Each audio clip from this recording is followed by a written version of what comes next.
Bismillahirrahmanirrahim. Kita unboxing mesin hidrogen. Yang ni model 900 ml per minit. So yang ni mesin dia, dan mesin dia sama aja.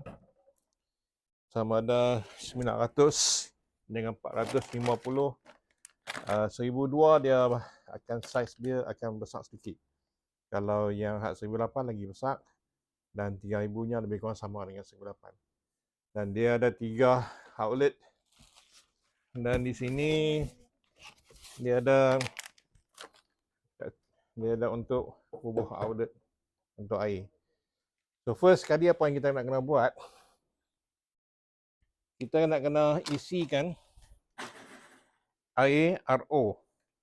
So botol tudung warna putih, dan kita akan isikan dalam ni. Sebelum kita on, kita isikan dulu, dan kita kena biar dia selama 15 minit supaya air ni dia akan masuk ke dalam semua. Isi dia hampir penuh, tapi jangan terlalu banyak sangat, kerana dia ada sensor. Kalau terlampau sedikit dia tak boleh on, kalau terlampau banyak pun dia tak boleh on.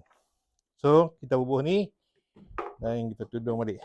So ingat, dalam ni kena bubuh air RO. Dia ada bagi banyak sikit untuk nak kita inhale. Yang ni untuk inhale. Ni dia ada 4 inhale.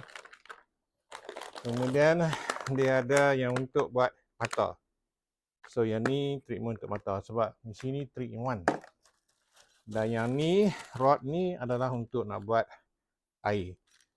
So kita akan tunjukkan nanti dalam video yang kedua macam mana kita nak pakai dia.